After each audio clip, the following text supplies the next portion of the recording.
ইন্নাল্লাযীনা ক্বালু রাব্বুনাল্লাহু সুম্মা ইসতাকামু তাতানাজ্জালু আলাইহিমুল মালাঈকা।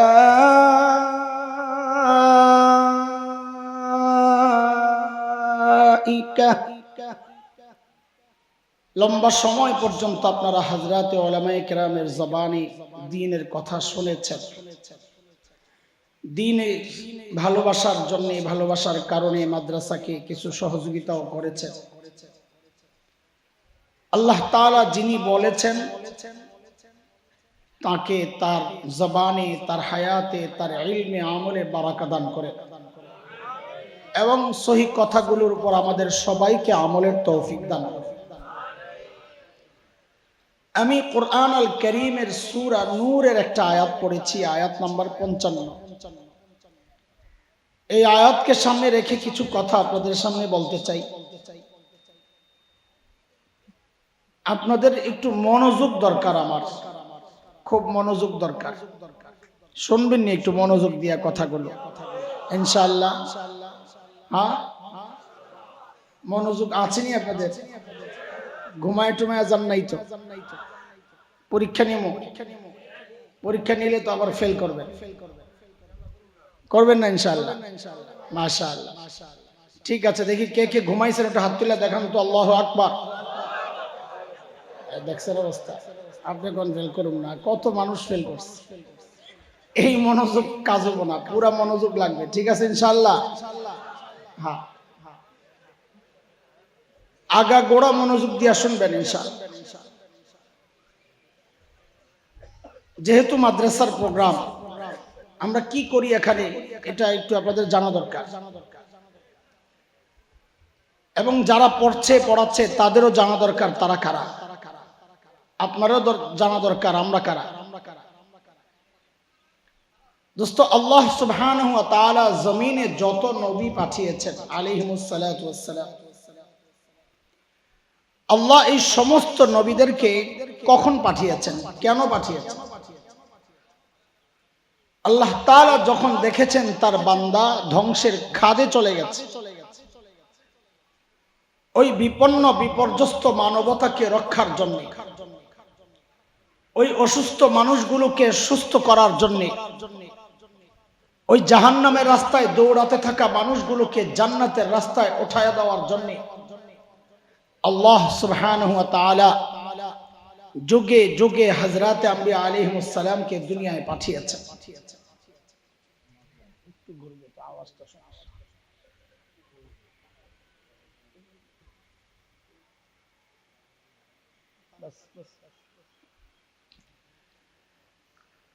যেমন হযরতে মূসা আলাইহিস সালামকে আল্লাহ কখন এবং কেন পাঠিয়েছেন? আল্লাহ তাআলা যখন দেখেছেন বনি ইসরাইল ফেরাউন এবং তার বংশের লোকের দ্বারা এমন ভাবে নির্যাতিত হচ্ছিল যে বনি ইসরাইল নিঃশেষ হয় প্রায়। নির্যাতনের কিছু ধরন কুরআন আল কারীমের মধ্যে আসছে, যেমন সূরা ইব্রাহিমে আয়াত 6 হযরতে মূসা আলাইহিস সালামের বক্তব্যটা আসছে যে বনি ইসরাইলের উপর কোন ধরনের নির্যাতন হতো। তা হযরতে মূসা বলেন, কোরআনের কথা, আল্লাহ তাআলা বলতেছেন, وَإِذْ قَالَ مُوسَى لِقَوْمِهِ اذْكُرُوا نِعْمَةَ اللَّهِ عَلَيْكُمْ إِذْ أَنْجَاكُمْ مِنْ آلِ فِرْعَوْنَ يَسُومُونَكُمْ سُوءَ الْعَذَابِ وَيُذَبِّحُونَ أَبْنَاءَكُمْ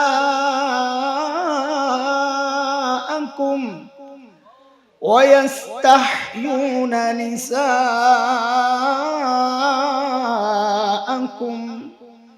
وَفِي ذَلِكُمْ بَلَاءٌ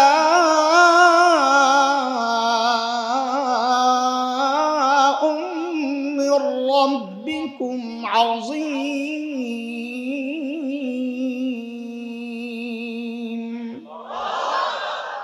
এই আয়াতের মধ্যে রব্বে কারীম দেখাইছেন ফেরাউন কোন ধরনের নির্যাতন করত বনি ইসরাইলের উপর। ইয়াস্তাহইউনা নিসাআকুম, হযরত মূসা বলতেছেন যে ফেরাউন এবং তার বংশের লোকেরা তোমাদের মেয়েদেরকে জীবিত রাখত,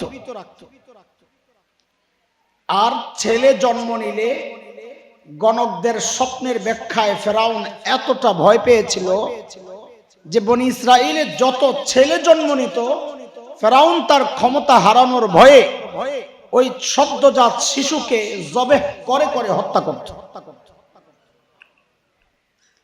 একটু বুঝে শুনে জবাব দেন তো আপনারা, এই ছোট্ট শিশু মাত্র জন্ম নেওয়া, এই শিশু যার হাড়গুলো এখনো গোশতের মতো নরম, আচ্ছা বলেন তো এই শিশুটা ফেরাউনের মতো এমন ক্ষমতাধর বাচ্চাকে ক্ষমতা থেকে নামানোর শক্তি রাখতো? এটা সম্ভব ছিল? তাইলে ফেরাউন এই ছোট্ট বাচ্চারে এত ভয় পেত কেন? কারণটা কি? কারণ আল্লাহ তাআলার নিজাম, এটা সিস্টেম। দুনিয়ায় যখন কেউ হক হয়, সে যত দুর্বল হোক না কেন, কেউ যখন বাতিল হয়, সে যত শক্তিশালী হোক না কেন, আল্লাহ ওই দুর্বল হকের ভয় ওই শক্তিশালী বাতিলের কলিজায় ঢুকায়া দেন। এর এক জ্বলন্ত নমুনা হচ্ছে বাংলাদেশের আলেম ওলামা। দুনিয়ার অনেক জায়গা দেখা, আমার একটা ছোট্ট অভিজ্ঞতা হচ্ছে মূল্যায়ন। বাংলাদেশের আলেমদের মতো এমন নিরীহ প্রাণী দুনিয়ার কোথাও নাই। আরে আল্লামা আহমদ শফি আনওয়ারাল্লাহু মারকাদাহ যখন জীবিত ছিলেন, শেষ দিকে হুইল চেয়ারের মধ্যে সোজা হইয়া বসে থাকতে পারেন না, কাত হয়ে যেতেন। আল্লামা হাফেজ জুনায়েদ বাবনগরী রাহিমাহুল্লাহ, মানুষটা সোজা হইয়া দাঁড়ায়া থাকতে পারতেন না, পা কাজ করত না। অথচ এই দুর্বল মানুষগুলোর ভয়ে সারা দুনিয়া ছিল অস্থির। কারণ কি? কারণ একটাই, যেহেতু দুর্বল কিন্তু যেহেতু হক ছিল, আল্লাহ এই দুর্বল হকের ভয় ওই শক্তিশালী বাতিল তাগুত পরাশক্তির কলিজার মধ্যে আল্লাহ ঢুকায় আছে। আমগরে এত ডরান কেন? আমার কাছে কি আছে? হ্যাঁ, মোল্লা করে সব তালাশ করলে, তল্লাশি চালাইলে কি পাইবেন? একটা মিসওয়াক পাইবেন, একটা তসবিহ পাইবেন, এই তো আমগো পুঁজি। এত ডরান কেন? সুবহানাল্লাহ, ডর কি? সুবহানাল্লাহ। কারণ আপনারা জানেন এই তসবিহ আর মিসওয়াক ওয়ালাদের পাওয়ার কোথায়, এটা জানেন বইলেই ডরান, ঠিক না? ডরে ঠিকও কয় না। আচ্ছা ঠিক আছে, সামনের কথাগুলো বুঝার জন্য আমার দুইটা কথার জবাব দেন। বলেন সর্বশ্রেষ্ঠ রাসূল কে?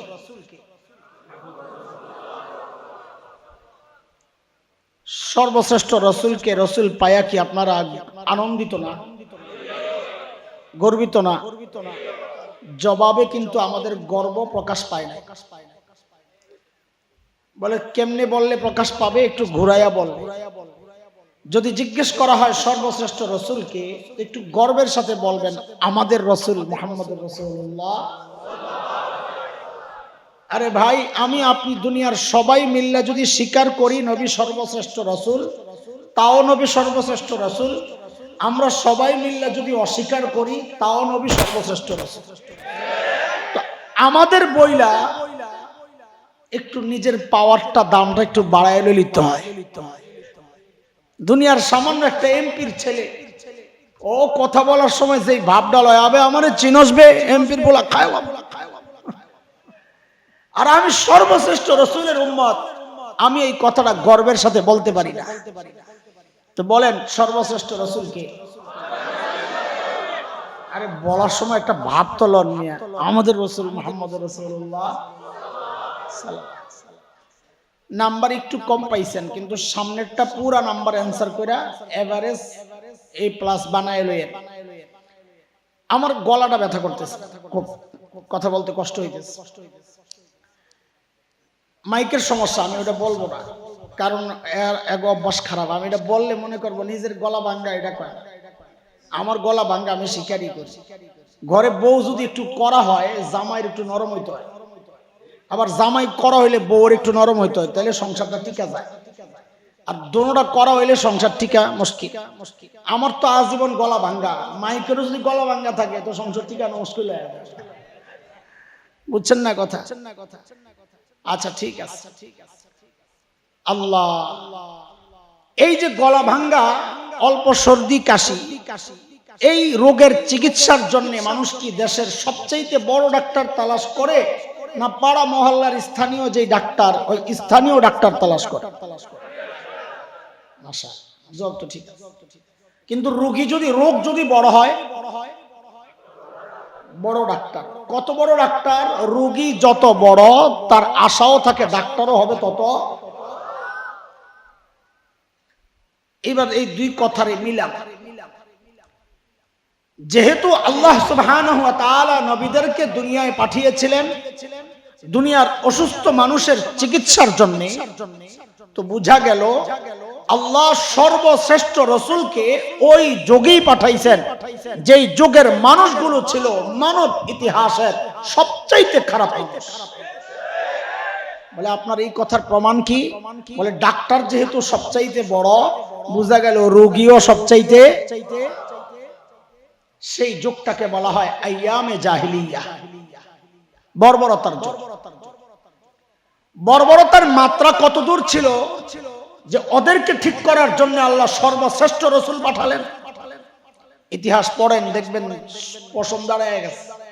মানুষ এতটা খারাপ হইতে পারে, একটা পয়সার জন্য মানুষ খুন করে।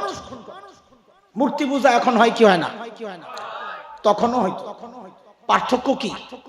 এখন মসজিদের মধ্যে মূর্তি রেখে পূজা করা হয়, অথচ তখন বাইতুল্লাহর ভেতরে 360 মূর্তি, ঘরের মধ্যে আলাদা মূর্তি, সফরে বের হইলে সাথে করে আলাদা মূর্তি নিয়ে যাইতো বগলের নিচে কইরা।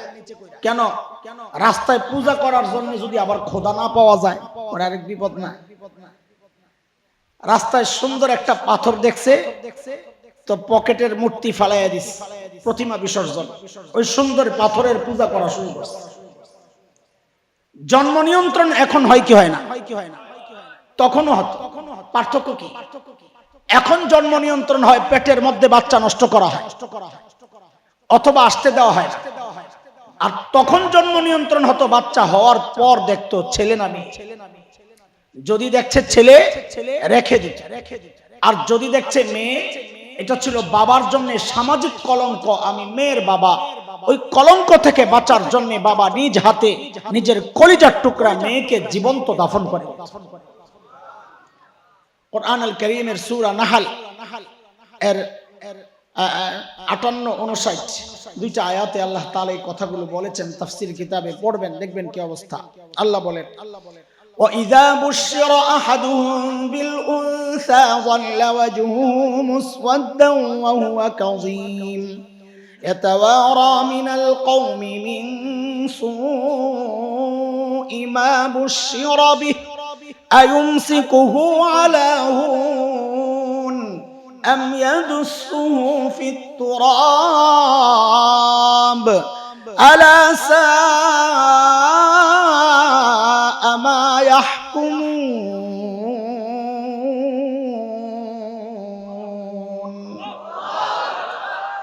এই ছিল বর্বরতার অবস্থা।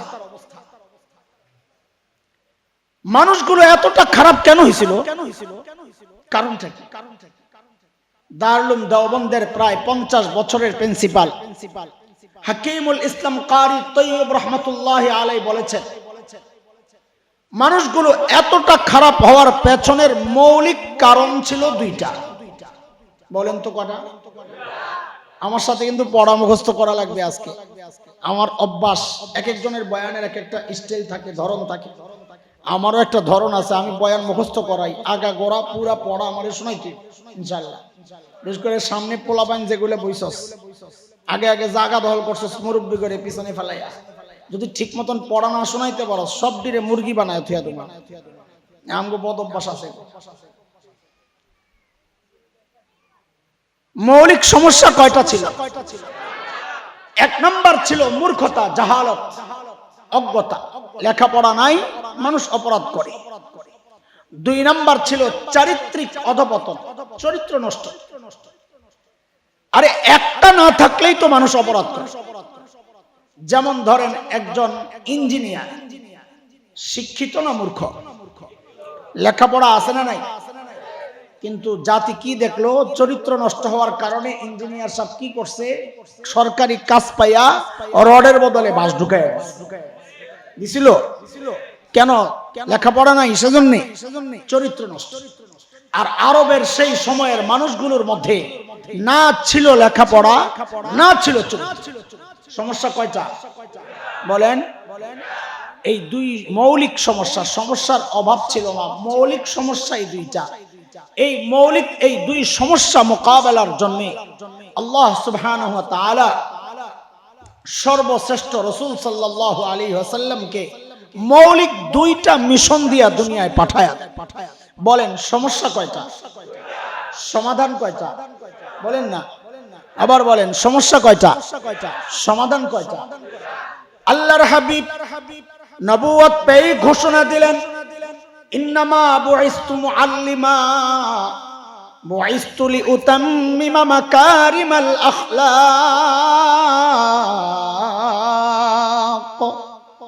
নবী ঘোষণা দিলেন, আল্লাহ আমাকে শিক্ষক বানায়া দুনিয়ায় পাঠাইছেন।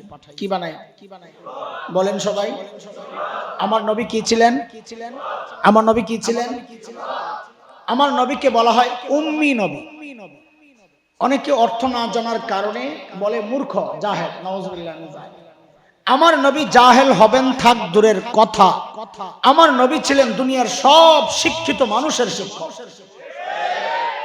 আবারও বলেন, আমার নবী কি ছিলেন? কি ছিলেন? শিক্ষক। এই কথাটা মনে রাখেন, আমি পরে আবার আসতেছি। আমরা কারা এই পরিচয় দেওয়ার জন্য এটা লাগবে আমার। আমার নবী কি ছিলেন? দুই নাম্বার নবী বলেন, আল্লাহ আমাকে সর্বোচ্চ উন্নত চরিত্র মাধুর্য দিয়ে দুনিয়ায় পাঠিয়েছেন। কেন? আমি যেন আমার এই উন্নত চরিত্র দিয়া ওই বর্বর মানুষগুলোর পেছনে মেহনত করে করে ওদেরকে দুনিয়ার সেরা মানুষ বানাতে পারি। আবার বলেন, পিছনে যাই, আমার নবী কি ছিলেন? এখন কিছু কথা বলবো, আপনারা যারা মাদ্রাসা ওয়ালা না, কথাগুলো আপনাদের কষ্ট লাগতে পারে, কিন্তু এই বিশ্বাসটুকু রাখেন, আপনাদেরকে কষ্ট দেওয়ার জন্য এই কথাগুলো বলছি না, বলবো না, আল্লাহ সাক্ষী। বলে কেন বলছেন? বলছি আপনাদের হৃদয়ে আফসোসের আগুন জ্বালানোর জন্য, আফসোসের আগুন জ্বালানোর জন্য, যে হাই কি করো, ভুল বুঝেন না। ছোটবেলায় মা যখন ঠান্ডা শীতের মধ্যে গোসল করাইতো, ডইলা ডইলা, খুব আরাম লাগতো না কষ্ট লাগতো? আমি নাকি ছোটবেলার কথা, আমি নাকি গোসল চোরা ছিলাম, আম্মা বলতে। আমার এক জেঠি ছিল, জেঠি বুঝেন, বড় চাচি, অনেক বড়, আমার আব্বাকেও পালছেন ওই চাচি। তো বুড়ি আম্মা আমারে গোসল করাইতেন না, রাগী মানুষ, আমিও সেতা, আম্মাও সেতা, মাইর খাইতাম। তো পরে একবার জলে মা তো আমার ওই চাচির হাওয়ালা করতেন, কারণ আমার চাচি আমার দেখা এর চেয়ে ঠান্ডা মানুষ আমি দুনিয়ায় দেখি নাই। আমার চাচি যখন আমার গোসল করাইতে নিতেন, ডলাডলি দিতেন, আমি ওনার হাত টাত খামসাইয়া কামড়াইয়া ওনারে আহত বানাইয়া দিতাম। আচ্ছা বলেন তো, এই যে আমার ডইলা ডইলা সাফ করলো, গোসল করাইলো, এটা আমার কষ্ট দেওয়ার জন্য না আমার ভালোর জন্য? আপনারা এটা বুঝতে চান না। আমরা বয়ান করি, আমাদের বয়ানগুলো হয় দুই রকমের। বয়ান কখনো হয় ওয়াজ, আবার কখনো হয় ওয়াশ। কি হয়? ওয়াজ হয় আর কি হয়? ওয়াশ হয়। আপনারা শুধু ওয়াজ শুনতে চান, কিন্তু ওয়াশ হইতে চান, এটাই সমস্যা। ওয়াশ করলে কয় এই রাজনীতির আলাপ শুরু করছে, আমরা করি ওয়াশ, উনি কয় কি রাজনীতির আলাপ শুরু করছে। আরে কোথায় রাজনীতির আলাপ করলাম? আমি আপনার ব্রেন ওয়াশ করতেছি, আপনার দিল দেমাগ ওয়াশ করতেছি। কেন? ওয়াজ রাখার জায়গাটা পাক না করলে আমি ওয়াজ ঠিকই দিব, আপনি জায়গা গেঞ্জাম লাগাইয়া দিবেন, কারণ দিল তো সাফ না। বুঝে আসছে না কথা? এই জন্য শুরুতে কিছু কথা বলবো, বাহ্যিক ভাবে মনে হবে যে হুজুর মনে হয় আমগরে খোসাইতেছে, না না, আপনাদের হৃদয়ে আফসোসের আগুন জ্বালাইতে কথাগুলো বলছি। বলে কেন আগুন জ্বালাবেন? যেন ওই জ্বলনে আপনি দৌড়াইয়া আমাদের কাছে আসেন, বুকের সাথে বুক মিলান, আমরা এক দল হইয়া ইনশাআল্লাহ একসাথে জান্নাতে যেতে চাই। ইনশাআল্লাহ রাজি আছেন তো? ইনশাআল্লাহ। দেখেন, আমরা যারা মাদ্রাসায় পড়েছি, পড়াচ্ছি, এই জায়গায় আমি কওমি আলিয়া ভাগ করতে চাই না। আমরা সবাই, আমরা যারা মাদ্রাসার শিক্ষার সাথে যুক্ত আছি, আমাদের একটা গর্বের জায়গা কি জানেন? আমাদের একটা গর্বের জায়গা হচ্ছে আমাদের শিক্ষার গোড়ায় মুহাম্মদুর রাসূলুল্লাহ সাল্লাল্লাহু আলাইহি ওয়াসাল্লাম। দ্বীনি শিক্ষা যে শোনা, কারণ আমি কোনো এলোমেলো কথা বলতে পারবো না। মনোযোগ আপনাকেও দরকার, আমারও দরকার। মনোযোগ নষ্ট করা যাবে না। বাতাস লাগবে না, পানি লাগবে না, চা লাগবে না, আমার যা লাগবে আমি বলবো যে ভাই আমার এটা লাগবে, আর নিশ্চিত থাকেন কিছু চাবো না ইনশাআল্লাহ। চুপচাপ বয়ে বয়ে বয়ান শোনেন, নাহলে যায় ঘুমান যাবে। আমাদের শিক্ষার গোড়ায় কে? আমাদের যে কোনো শিক্ষা, আলহামদুলিল্লাহ রাব্বিল আলামিন কথার কথা। এইটা যদি গোড়া টান দেন আমি কোত্থেকে শিখছি? আচ্ছা একটা উদাহরণ দিই আপনাকে। আমরা বুখারী শরীফ পড়েছি, প্রথম হাদিস ইন্নামাল আ'মালু বিন্নিয়াত আল হাদিস। এই হাদিস আমি পড়েছি, এখানে বহু আছেন পড়নেওয়ালা, ওস্তাদও থাকতে পারেন, আমি চিনি না। এই হাদিসটা আমি তো ঢাকার ফরিদাবাদ মাদ্রাসায় পড়েছি। আমার উস্তাদ মুহতারাম শেখুল হাদিস আল্লামা আব্দুল হাফিজ রহমতুল্লাহ আলাইহি, এই হাদিসটা আমি দেওবন্দ মাদ্রাসায় পড়েছি। আমার উস্তাদ ছিলেন শেখুল হাদিস আল্লামা নাসির খান রহমতুল্লাহ আলাইহি। আমার এই দুই উস্তাদের উস্তাদ ছিলেন শেখুল আরব ওয়াল আজম হযরত হুসাইন আহমদ মাদানী নওয়ারাল্লাহু মারকাদা। তার উস্তাদ ছিলেন শেখুল হিন্দ মাহমুদ হাসান দেওবন্দি রহমতুল্লাহ আলাইহি। তার উস্তাদ ছিলেন ব্রিটিশ বিরোধী আন্দোলনের অন্যতম সিপাহ সালার, মুজাহিদ মিল্লাত, দারুল উলুম দেওবন্দের অন্যতম প্রতিষ্ঠাতা, কাসিমুল উলুম আল খায়রাত, ইমাম কাসিম নানুতুবি রহমতুল্লাহ আলাইহি। তার উস্তাদ ছিলেন শাহ আব্দুল গনি মুজাদ্দিদ দেহলভী রহমতুল্লাহ আলাইহি। তার উস্তাদ ছিলেন শাহ মুহাম্মদ ইসহাক আদ-দেহলভী রহমতুল্লাহ আলাইহি। তার উস্তাদ ছিলেন শাহ আব্দুল আজিজ মুহাদ্দিস দেহলভী রহমতুল্লাহ আলাইহি।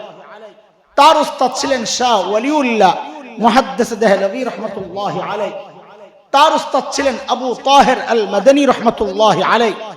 তার উস্তাদ ছিলেন ইব্রাহিম কুরদি রহমতুল্লাহ আলাইহি। তার উস্তাদ ছিলেন আহমদ আল কুশাশি রহমতুল্লাহ আলাইহি। তার উস্তাদ ছিলেন আহমদ আশ-শান্নাবী রহমতুল্লাহ আলাইহি। তার উস্তাদ ছিলেন যায়নুদ্দিন আল মিসরি রহমতুল্লাহ আলাইহি। তার উস্তাদ ছিলেন মুহাম্মদ আর-রমলি রহমতুল্লাহ আলাইহি। তার উস্তাদ ছিলেন আহমদ ইবনে আলী আল হাজার আল আসকালানী রহমতুল্লাহ আলাইহি। তার উস্তাদ ছিলেন ইব্রাহিম আত-তানুখি রহমতুল্লাহ আলাইহি। তার উস্তাদ ছিলেন আবুল আব্বাস আল হাজ্জার রহমতুল্লাহ আলাইহি। তার উস্তাদ ছিলেন আবু আলী আজ-জুবাইদি রহমতুল্লাহ আলাইহি। তার উস্তাদ ছিলেন আবুল ওয়াক্ত আস-সিজজি রহমতুল্লাহ আলাইহি। তার উস্তাদ ছিলেন আবুল হাসান আদ-দাউদি রহমতুল্লাহ আলাইহি। তার উস্তাদ ছিলেন আবু মুহাম্মদ আস-সারাখসি রহমতুল্লাহ আলাইহি। তার উস্তাদ ছিলেন আবু আব্দুল্লাহ ফিরাব্বি রহমতুল্লাহ আলাইহি। তার উস্তাদ ছিলেন মুহাম্মদ ইবনে ইসমাঈল ইমামে বুখারী রহমতুল্লাহ আলাইহি। তার উস্তাদ ছিলেন হুমায়দি রহমতুল্লাহ আলাইহি। তার উস্তাদ ছিলেন সুফিয়ান আস-সাউরি রহমতুল্লাহ আলাইহি। তার উস্তাদ ছিলেন ইয়াহইয়া ইবনে সাঈদ আল আনসারী রহমতুল্লাহ আলাইহি। তার উস্তাদ ছিলেন মুহাম্মদ ইবনে ইব্রাহিম আত-তাইমি রহমতুল্লাহ আলাইহি। তার উস্তাদ ছিলেন আলকামা ইবনে ওয়াক্কাস আল-লাইসি রহমতুল্লাহ আলাইহি। তার উস্তাদ ছিলেন উমর ইবনুল খাত্তাব রাদিয়াল্লাহু আনহু। তার উস্তাদ ছিলেন মুহাম্মদুর রাসূলুল্লাহ সাল্লাল্লাহু আলাইহি ওয়াসাল্লাম। আমাদের যে কোনো ইলম, সেটা কোরআন বলেন হাদিস বলেন, সবগুলোর পেছনে যাইতে যাইতে যাইতে যাইতে কই জায়গা থেকে শেষ মুহাম্মদুর রাসূলুল্লাহ সাল্লাল্লাহু আলাইহি ওয়াসাল্লাম। এটা আমাদের জন্য একটা গর্ব যে আমাদের শিক্ষার গোড়ায় মুহাম্মদুর রাসূলুল্লাহ। আপনারা যারা মাদ্রাসা শিক্ষার সাথে যুক্ত না, দ্বীনি শিক্ষা যারা গ্রহণ করেন নাই, একটু খোঁচার মতো দিয়েই জিজ্ঞেস করি, বলেন তো আপনাদের শিক্ষার গোড়ায় কে আপনাকে বঞ্চিত করলো এই গর্বের পরিচয় দেওয়া থেকে? কোনদিন চিন্তা করেছে কে আপনার সন্তানকে বঞ্চিত করলো এই গর্বের পরিচয় দেওয়া থেকে? আপনি পারছেন না কেন? কে আটকালো? পারবেন কেমনে?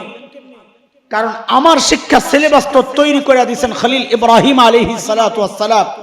রব্বানা ওয়াবআস ফীহিম রাসূলাম মিনহুম ইয়াতলু আলাইহিম আয়াতিকাল আয়া, ওইটা বইলা আমাদের শিক্ষা সিলেবাস তো তৈরি করছেন খলিল ইব্রাহিম, যার কারণে আমরা সেই গর্বের পরিচয় দিতে পারি। আপনি পারেন না কেন? আপনার সামনে এমন এক সিলেবাস দেওয়া হয়েছে যার রূপকার যারা তৈরি করেছেন তারা নিজেদেরকে বানরের সন্তান বলে পরিচয় দেয়। যারা বানরের সন্তান পরিচয় দেয় তাদের দেখানো শেখানো সিলেবাস দিয়া আপনি গর্বের পরিচয় দিবেন কোত্থেকে? আত্মপরিচয় ভুলে দেওয়া হয়েছে। আগে তো পরিচয় শিক্ষার দিতে পারতেন না, এখন তো জন্মের পরিচয় আপনাকে ভুল শেখানো হচ্ছে।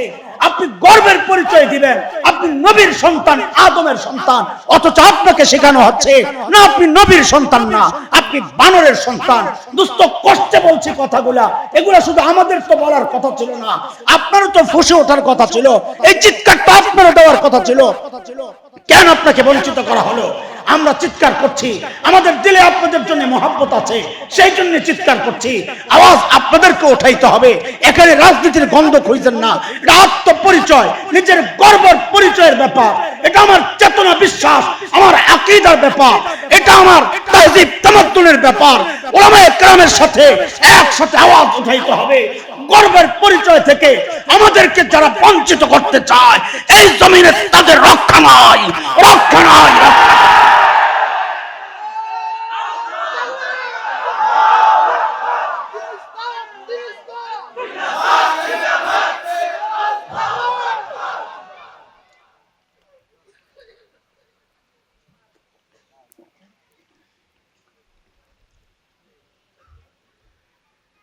আল্লাহর হাবিব ওই দুই মিশনে যখন মেহনত শুরু করলেন, আহারে এখন ওই বর্বর গুলো আর বর্বর নাই। বলে নতুন পরিচয় বলেন, বলে আমি কি বলবো? আল্লাহকে জিজ্ঞেস করেন, মালিককে জিজ্ঞেস করলাম, মালিক ওই বর্বরদের নতুন পরিচয় বলেন। তো মালিক বলতেছেন সীমাহুম ফি উজুহিহিম মিন আসারিস সুজুদ। আল্লাহ বলেন ওদের চেহারার মধ্যে সেজদার চিহ্ন পাইবা। বলে সেজদার চিহ্ন তো বাহির দিয়া, তার মানে বাহিরে ফিটফাট আবার ভেতরে সদরঘাট কিনা? আল্লাহ বলেন না না না, আমার নবীর সাহাবীরা বাহিরও এক নাম্বার ভেতরেও এক নাম্বার। বলে কেমনে বুঝবো? আল্লাহ বলেন তোর বোঝার দরকার কি, আমি ওর কলবের পরীক্ষা নিয়েছি, ওই পরীক্ষায় ও পাস। উলাইকাল্লাযীনা ইমতাহানাল্লাহু কুলুবাহুম লিত্তাকওয়া লাহুম মাগফিরাতুন ওয়া আজরুন আযীম।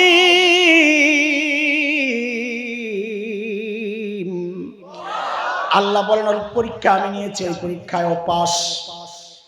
প্রিয় হাবিবকে জিজ্ঞেস করলাম, ইয়া রাসূলুল্লাহ ওই বর্বরদের গর্বের পরিচয় বলেন, ওই বর্বরদের নতুন পরিচয় বলেন। আল্লাহর হাবিব বলেন, কি সমস্যা? আপনি বইটা ফেলবেন।